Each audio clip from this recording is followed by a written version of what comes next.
That's what art does. It emotionally moves people.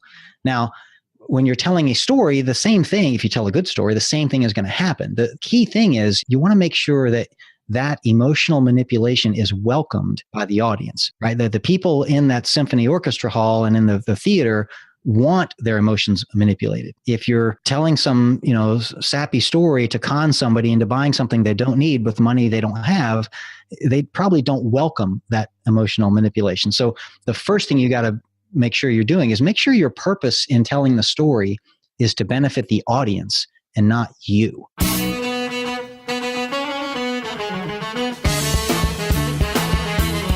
Welcome to the TalentGrow Show, where you can get actionable, results-oriented insight and advice on how to take your leadership, communication, and people skills to the next level and become the kind of leader people want to follow. And now, your host and leadership development strategist, Halelly Azulay. Welcome back to the TalentGrow Show. This is Halelly Azulay here, your host at TalentGrow, and I'm looking forward to sharing today's guest with you.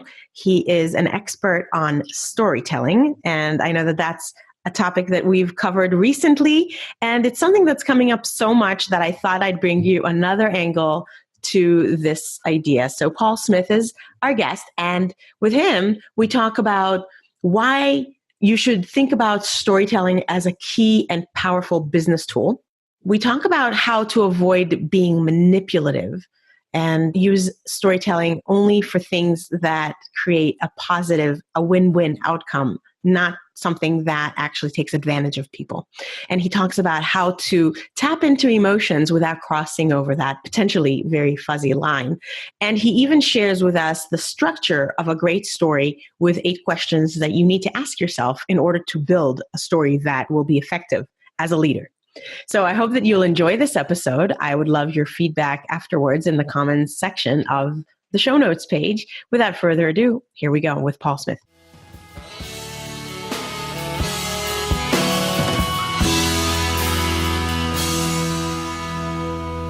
Okay, talent growers, I am here with Paul Smith. He is former director of consumer and communications research at Procter & Gamble, now one of the world's leading experts in business storytelling. His work has been featured on the Wall Street Journal, Fast Company, Inc. magazine, Times, Forbes, and Success magazine, among others. He is named one of Inc. magazine's top 100 leadership speakers of 2018. That's very cool. Clients have included Google, Hewlett-Packard, Bayer Medical, Ford Motor Company, Oracle, and others. And he is the best-selling author of 3 books, Lead with a Story, Parenting with a Story, and Sell with a Story. Paul, welcome to the TalentGrow Show. Halelly, thanks very much for having me on. I'm happy to be here. I am also happy that you are here because this is a topic that is really an important one and maybe a buzz lately. People talk about it more and more, but I think still the mainstream leader and or person who's preparing themselves for a leadership role might not necessarily know that they need storytelling as an art or a skill set. So we're going to talk more about that. But before we do, we always ask the guests to describe their professional journey briefly. Where did you start and how did you get to where you are today? I had a fairly typical corporate career path until about 5 years ago. I spent a couple of years at Accenture as a consultant. And then, as you mentioned, Procter & Gamble, I'd spent 20 years there in various leadership roles. But along the way, I became fascinated with this topic of storytelling. And part of it was because I didn't feel like I did it very well. But more importantly, just as I became aware of the leaders that I admired the most were really good at it. And they didn't teach me that in business school. And they didn't teach me that when I joined the companies I worked for. And so I kind of became fascinated with it and wanted to learn how to do it, but didn't know how to learn about it. So I ended up interviewing, gosh, at this point, I'm up to like 250 or 300 CEOs and executives at companies all over the world in like 25 countries around the world. And just on my own personal learning journey. And along the way, I kind of realized that, gosh, if I'm so interested in this topic, maybe other people are as well. And so it stopped just being my own personal learning journey and became an idea for a book. And, one thing leads to another. And then the book comes out and then I find myself in a new career path writing books and teaching people how to be better leaders through storytelling. So it wasn't where I thought I would end up in my career when I started out, but I'm just so happy that I ended up here because I absolutely love it. So neat. And I really actually love to expose the talent growers to this idea of starting something that's more of a passion project or a side hustle, and where it can lead. You don't know where it might lead, but I think that it enriches you as a professional and really raises your value plus your satisfaction. So you started doing those interviews while you were employed. Yeah, absolutely. Neat. And you weren't sure why you were doing it, or did you have a book in mind?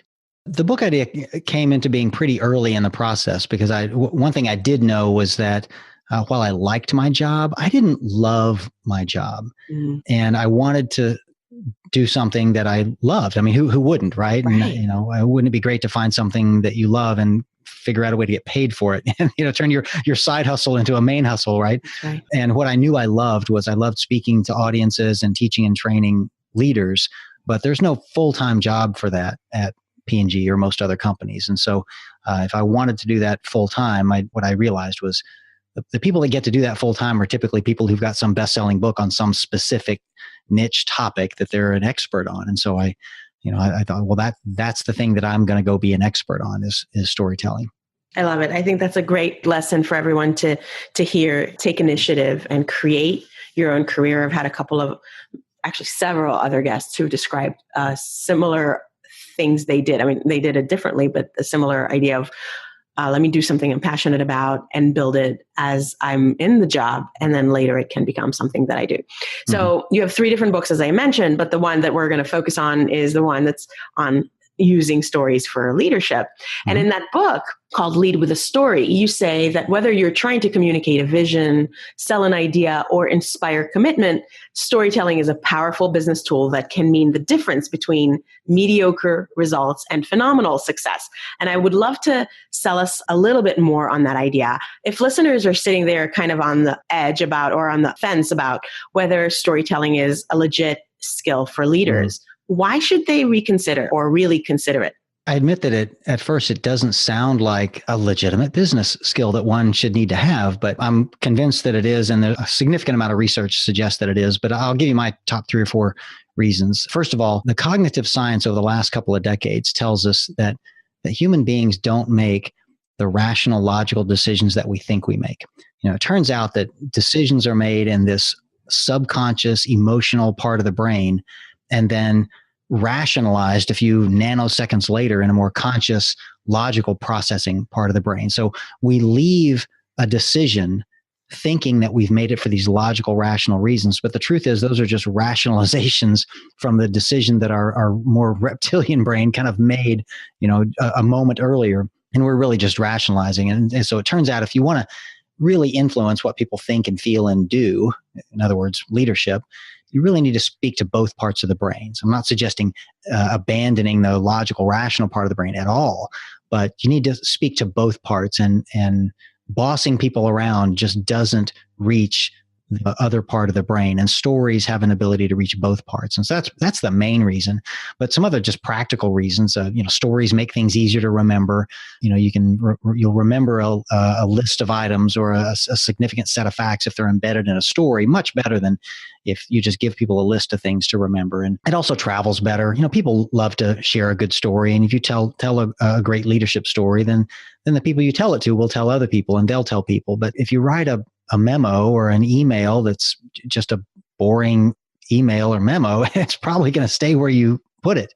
It won't travel on its own. And I think you want your leadership message to have that contagious nature that it travels by word of mouth. But the last one, which I'm just fascinated by, and I don't know if you've shared this with your audience in some other podcast, but are you familiar with the Significant Objects Project from back in 2009? I don't. It's not ringing a bell now. Okay.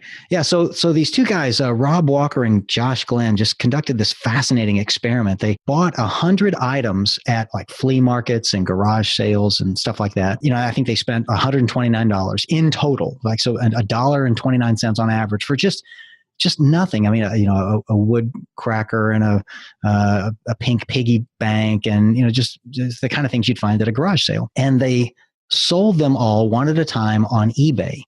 But instead of, if you're familiar with eBay, instead of having a picture of the item and then a description of what it is, it has the picture of the item, but then they put a story with it.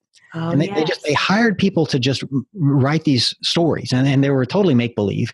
And it was clear in the story that this is totally make-believe. We're not, this is not really a magical piggy bank or anything, but there was no description, just a short, interesting story that's about that item. And they ended up selling them for like $3,000 or $4,000. So, 1,000% return on their money or whatever. I'm convinced it's because it's got a story with it. And a story just really can make, whether it's a product or a service or an idea, can just make it more valuable. And in fact, I'll give you an example of, I've seen this happen myself. My wife and I were at an art fair. She was looking for a picture for our kids' bathroom at home.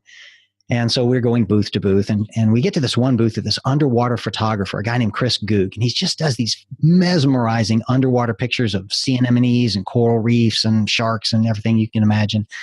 And she's flipping through his pictures, and she gets to this one that she just gets really emotionally attached to. And I looked at it, and I thought it was the oddest thing. I mean, to me, it looked about as out of place as a pig in the ocean.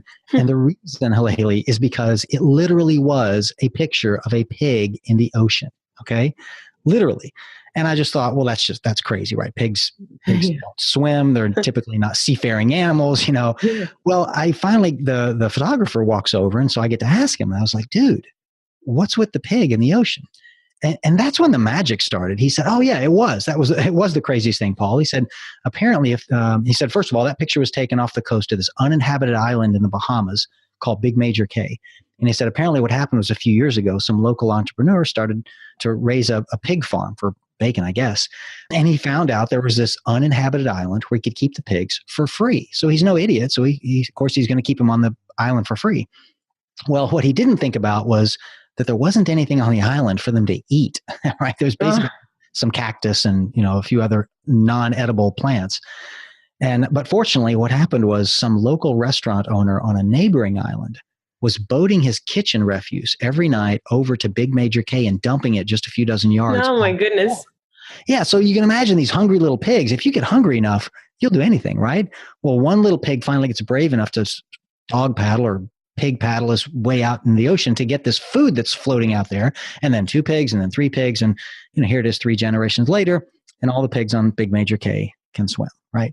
And he said, that just made it so easy for me to get this picture because I just leaned out of the boat and snapped the picture, because the pigs, like when you boat over there, they think you're the guy from the restaurant, right? They swim up to you, right? So anyway, at that point, of course, I've already got my credit card out, and I'm like, we'll take it. Yeah. And think about why. I mean, before he told me that story, it was just a stupid picture of a pig in the ocean. Mm-hmm. But after he told me the story, it was this wonderfully beautiful thing, right? It was a history lesson, a geography lesson, and an animal psychology lesson all rolled into one, right? And I had to have it, and I love telling that story. And exactly. When people come to your house and say, well, what's with the pig in the water? And you tell them that story, right? I get to tell it again. Yeah. So anyway, the stories literally make things more valuable, because now it's not just an idea or a product or a service. It's a story that has the product or idea or service with it. I love it. And I bet you have a picture in your head of what Paul's bathroom photo of a pig in the water looks like, right? You have a picture in your head of the boat coming over and dumping the food. All of that is actually now so visual that it will stick. Exactly. And when you were describing the project, I recognized I had read about it. I had heard about it at some point. That is an amazing story. And one of the things I wanted for you to do today, we love to make the TalentGrow Show super actionable. And one of the things we're going to talk about is how to craft a good story. But because you brought it up, I really want to talk a little more about this idea of when you say that you can get people's emotions hooked before their rational brain kicks in. I know that some people think, and I actually do too, are concerned about, are you manipulating people? Mm-hmm. Is this something that you're doing to take advantage of people by trying to kind of appeal to some lower form of their consciousness and get them to do something that if they were thinking clearly and rationally, maybe they would think twice about? Right. What do you say to that? First of all, that's a very good thing to worry about. As a storyteller, you absolutely should worry about that. But let me back up by saying that, first of all, storytelling is an art, all right? So like music or photography or cinema, stories have the ability, in fact, some people would say the obligation, to move your emotions, right? So another way of saying that is that all art is an emotion manipulation device, right? Mm-hmm. Yeah. Whether you've gone to the orchestra to see the, symphony play, Wagner's Ride of the Valkyries, or you've gone to the theater to watch a Shakespeare's Romeo and Juliet, you're expecting to be supremely emotionally manipulated. In fact, you've paid good money for the purpose of being emotionally manipulated. So that's what art does. It emotionally moves people. Now, when you're telling a story, the same thing, if you tell a good story, the same thing is going to happen. The key thing is you want to make sure that emotional manipulation is welcomed by the audience, right? The people in that symphony orchestra hall and in the theater want their emotions manipulated. If you're telling some, sappy story to con somebody into buying something they don't need with money they don't have, they probably don't welcome that emotional manipulation. So the first thing you got to make sure you're doing is make sure your purpose in telling the story is to benefit the audience and not you, right? So if you're trying to teach them a leadership lesson or help them do their job better or help them understand the vision of the organization better so they can get on board with it and be successful in their career, those are good reasons to tell a story that will emotionally move people. But like I said, if you're just trying to sell them something they don't need and spend money they don't have, then you're really doing it for your benefit and not their benefit. So thing one is make sure your intent is in the right place.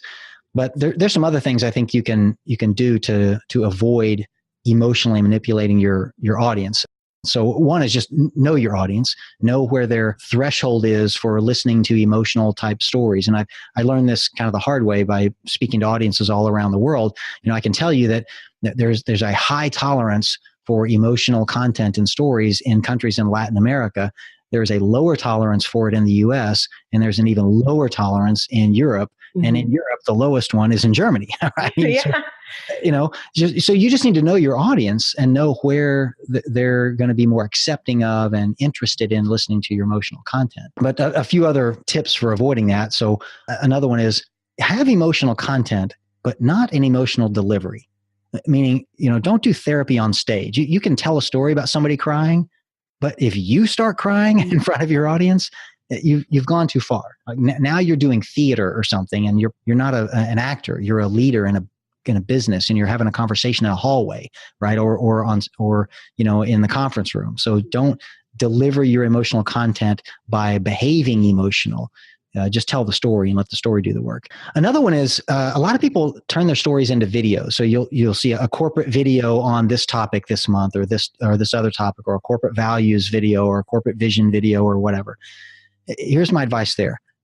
Go easy on the music, right? Especially outside the US or Latin America, because as soon as that, sad, sappy, emotional music kicks in the video, it immediately tells people, okay, you're trying to make me cry. Mm-hmm. You're trying to make me sad. You're trying to make me, the artifice becomes so obvious that it's off-putting to a lot of people. Just tell the story and let the story do the work, as opposed to adding these other visual and audio devices that are intentionally trying to raise the emotional content of the story. If it's a good story, it will have emotional content that will be sufficient. But artificially generating more emotion in your audience with all these audio and visual cues often comes across as manipulative. Interesting. Yeah. We recently, I know you listened to it, we recently had an episode with Bob Berg where we talked about influencing and the difference between persuasion and manipulation. He goes into that in a lot more detail on that episode. If you're interested in TalentGrow, go check that out again. But I definitely think that a word you haven't mentioned, but to me, it seems like the differentiator is integrity, right? Like you said, intent. So if your intent is to help them, Bob Berg talked about making it a win-win, and I'm thinking integrity. How will you feel about yourself if this was something that was, on the cover of the New York Times or the Washington Post? This is something that is ethical. Are you doing something that has an intent that is within integrity and doesn't somehow break your own code of values or the organization? And the other thing that occurred to me also as you were speaking, we engage in experiencing stories all the time. You were talking about going to an opera or going to a play, and we go to movies, we watch shows on TV, and those constantly put us in emotional states where we're willingly temporarily suspending disbelief and going into the story. And we can even cry at some fictitious character and their troubles, right? So we get very emotionally wrapped up willingly when we listen to, a story podcast or when we watch a movie. But as you said, in the business setting, we didn't come prepared for that. That wasn't our intention. So it sounds like, in movies, yes, they have that music that kicks in, and that's on purpose. And we give them, Golden Globe Awards for that music if it was really effective. But in business, that's not what we're about. So that's taking it too far, it sounds like. I think so. And there's actually one other little trick you can use to keep from emotionally manipulating your audience, and that is to provide what I call an emotional palate cleanser. And what that is it's just some time in between when you tell some emotional story and the time your audience has to make a decision, right? So if you tell some, as your one of your other guests calls a tearjerker story, and then immediately you follow that with, now don't you want to buy my product, or now go off and do what I told you to do, or or whatever, that can make it feel more emotionally manipulative because you set me up emotionally and then you've immediately told me to go do something based on that. So give them 10 or 15 minutes and talk about anything else, right? And that time just gives them a time for their emotions to calm back down, and then they can make a rational choice. You'll still get the benefit of the story and even the emotion of the story, but it won't feel like, oh gosh, you just told me that just to get me to do this, as opposed to, this is one piece of information. I want you to process it, but then settle back down and make a rational choice about what you're going to do now. Give them the time to do that, and it won't be manipulative, and it won't feel manipulative. Interesting. Okay, I like that. So since we're kind of in the technique and thinking about steps, and you just gave us the palate cleanser that's after the story, let's break down a little more about the before, during, and after. So what are the components or the important structural elements of a great story? How do you teach about this? I mean, listeners, you got to go read the book, and Paul will link to his website. He has lots of resources on there as well. So of course, there's nothing we can do in this 30-minute format to give you everything that he has to share. But I know that Paul's going to share something super useful here. So I used to try and talk people through the stages of a story, the context, the challenge, the conflict, and the resolution. But what I've found is what's easier for people to wrap their minds around, and therefore easier to remember and more helpful, is just a list of the questions that your story needs to answer and the order in which it should answer them. And I think there are 8. Right? Oh, okay. So here are the 8 questions that I think your story should answer and the order in which it should answer them. First, why should I listen to this story? Right? That's the first question you have to answer for your audience, because if you don't answer that question well, they may mentally, emotionally, or physically walk away, right? And not be listening to your story. So in the first few seconds, you have to give them a reason to bother to continue to listen to you for the next 2 or 3 minutes while you tell the story. All right, so that's number one. But then you get into what I think are some fairly reasonable, typical stages in a story, right? So you have to answer, where and when did it take place? Number 3, who's the main character and what did they want? Number 4, what was the problem or opportunity they ran into? All right. Number 5, what did they do about it? And number 6, how did it turn out in the end? All right. So those I hope will sound like, okay, yeah, that makes sense. Where did it take place? Who's the main character? What did they run into? What did they do about it? And how did it turn out in the end? So that's technically the end of the story, but you'll notice there's still 2 more questions, right? Which is what helps you accomplish your leadership objective. Because question number 7 is, what did you learn from the story? And number 8 is, what do you think I should go do now? So that's your opportunity to recommend some action. So if you answer those 8 questions in that order, you're guaranteed, I think, to have a decent story. There are other things we can do with surprise and dialogue and emotion and details and things like that to turn it into a great story. But this is the core, is having the right structure and the right information and in the right order. And the reason order is important, by the way, is that if you skip, for example, question number 2, where and when did it take place? Right. And I'll test this out on you. If I tell you a story about last summer at, Coney Island with my wife at the art fair, looking for a picture for our kid's bathroom, what do you assume about the story? Oh, that it's true? Exactly. That it's a true story. Now, if I start out once upon a time in a land far away, of course you assume it's not a true story. Right. But what if I don't do either of those things? You don't know. Yes. You don't know if it's a true story or not.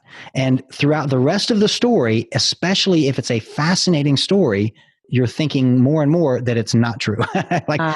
In fact, what your audience will do, they'll be like, oh, come on, Halelly, did this really happen? Where was this? When did this happen? Right? So they will actually ask you question number 2, the more incredible the story gets. Right? And that's our human way of trying to figure out if it's true or not. So you could start your story saying, now this is a true story, but that's kind of silly and awkward. If you tell them where and when it happened, it communicates that, look, this is a real story. I got all the details. I know exactly where and when it happened. So, and if you don't answer that, that nags at your audience, and they don't listen to the rest of your story as well as they would if you answered that up front. So this order is for a reason, right? It's not just random. So these are the 8 questions I think your stories should answer, and the order in which it should answer them to have your best odds of having a compelling leadership story. Awesome. I love it. We'll list them in the show notes. So if you want to take notes, and maybe you're driving now or running on the treadmill, or I don't know, what do you do when you listen to my podcast? I really want to know. Please don't have an accident. We'll list them on the show notes. Just go there and grab that. I wish we had a lot more time, but it's time to start wrapping up. So before you give us one specific actionable tip for listeners, Paul, what's new and exciting on your horizon these days? I just last month did something I'd never done before. I actually signed 2 new publishing contracts. So I find myself writing 2 books this summer. Interesting. One, it may sound kind of out of left field for somebody in my line of work, but I'm writing a biography about a cognitively impaired deaf man and his just fascinating journey through life. And at the same time, I'm writing my next kind of business book on leadership storytelling that's just going to summarize kind of the 10 most important stories that I think great leaders need to tell. So I'm definitely working both my left and right brains this summer. Wow. I'm very curious to know why you chose to write 2 books at once, because it sounds a little bonkers. Yeah, well, that wasn't intentional. It just, life kind of worked out that way. Life serves you opportunities and you're like, okay, fine, I'll take both. Exactly. That's what happened. Gotcha. Okay. I look forward to hearing more about those and, of course, reading them when they're out. So what's one specific action that you recommend our listeners can take today, this week, that you think can upgrade their leadership storytelling skills? I would say study storytelling like you were learning to play a musical instrument. And I say that because as we talked about earlier on, a lot of people just assume that it's not the kind of thing that I could or should learn. That's the kind of thing you're either born with or you'll never be any good at. And I think that's not true. It's like I said, learning to play the guitar. So pretend that it is a musical or artistic talent that you want to learn, and then go figure out a way to learn that the way you would anything else. So go take a class, read a book, study it from an expert, and I think you'll do far better than just winging it. Great advice for anything.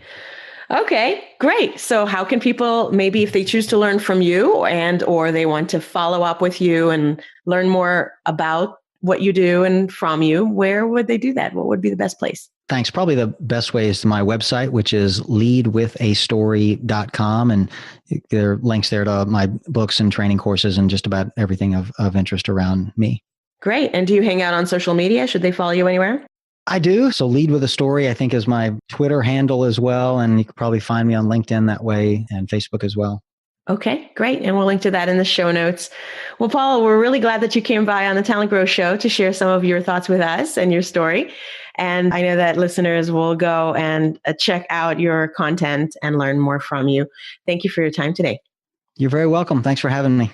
My pleasure.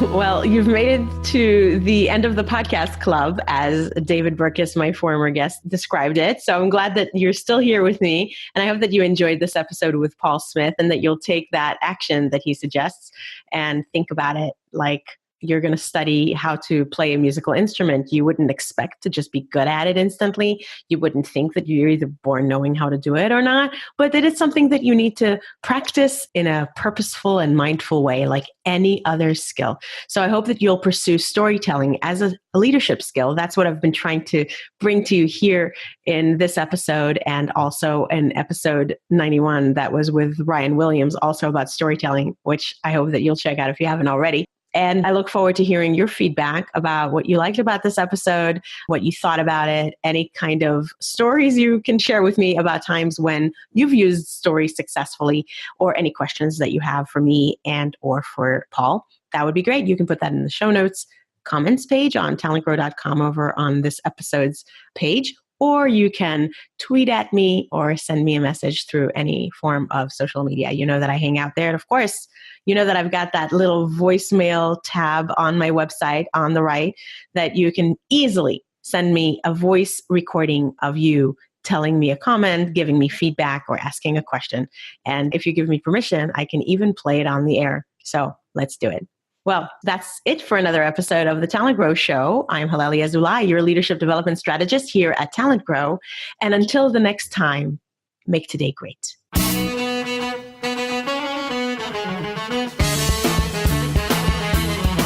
Thanks for listening to the TalentGrow Show, where we help you develop your talent to become the kind of leader that people want to follow. For more information, visit talentgrow.com.